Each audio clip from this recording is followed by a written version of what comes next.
Joining me now is retired four-star General Jack Keane, joining the show right now.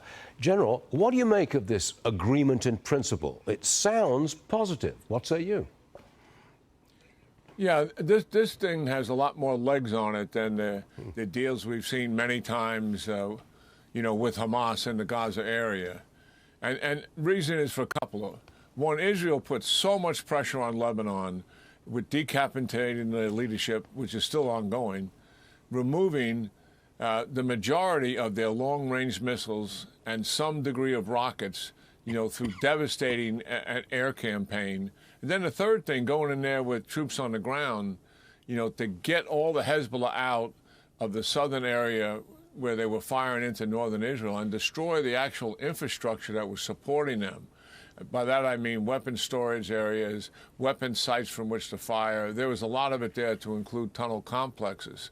So that has helped to force Hezbollah to the negotiating table. But here's something that's really significant, Stuart, and a bit surprising to me, is Iran has pushed Hezbollah make the deal. And I think that underscores also what we've talked about before, that Iran is back on their heels.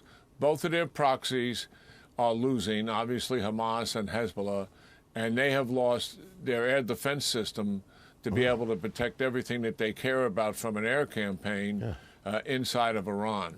So the makings of this is certainly in a good direction. The sticking point, I think, will be what Alex mentioned, and that is Israel wants to be able, as part of the deal, if they see Hezbollah about to conduct an attack into northern Israel, they have a right to attack them preemptively, part of the deal, or if they move their troops back into the southern area, they can attack them.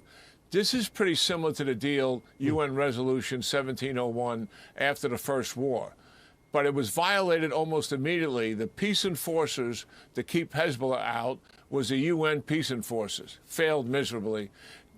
Israel suspects that the Lebanese army will also fail, and that to keep the Hezbollah fighters out. That is why Israel wants to be able to go back in there as part of the deal.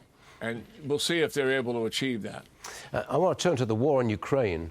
A top Russian general and 500 North Korean soldiers have reportedly been killed by a British-made Storm Shadow missile.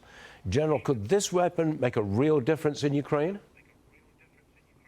Yeah, this and the ATACMS weapon systems are a long-range weapon system they've had for a while, and they've used them in Crimea quite effectively, and now being used because of the Biden administration has removed the restrictions and start to use them quite successfully. It obviously will have an impact.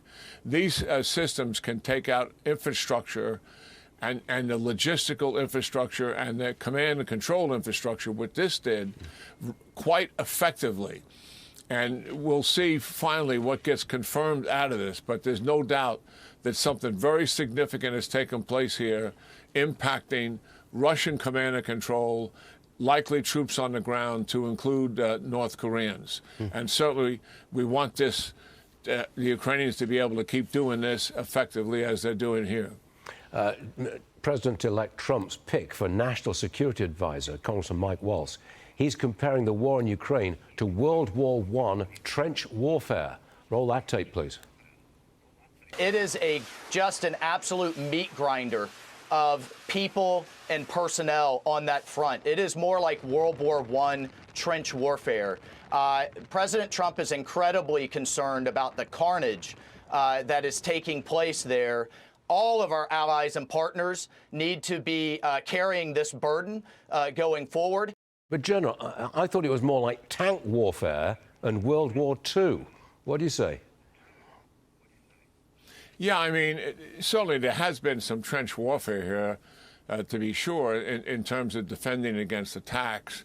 The Russians have been trying to take a city called Provost for 8 months, 30,000 casualties a month. Last month, 57,000, using mechanized forces, attacking slowly, grinding, making some tactical progress, but not a lot of operational gains. But it's also a high-tech war.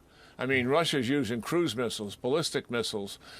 Ukrainians are using the same, drones, has changed the character of war. Ukraine has two forces fighting on the battlefield. They have their mechanized combined arms forces, and they have a drone force completely separated from it, organized to do all of the attacks. They have produced inside of Ukraine this year 1.4 million drones, Stuart, that have been used in these attacks. Next year, 5 million. The Russians have a comparable number themselves. So the technology in this war is changing the character of the war, although, you know, Representative Walsh is also right. There's many of the characteristics of it that go back to other wars in terms of the difficulty of mechanized forces to move and move effectively. Why aren't they able to move effectively? Not so much because of the trenches. It's actually because of the drones that are killing them. A tank used to be the best thing to kill a tank on a battlefield. Now, drone. That's extraordinary. That's the best thing to do it. What a change. General, always a pleasure. Hope you have a good Thanksgiving, and we hope to see you again real soon. Thank you, General. Okay. Yeah, happy Thanksgiving to you and your team. Yeah, Thank we'll you. take it. Thank you, sir.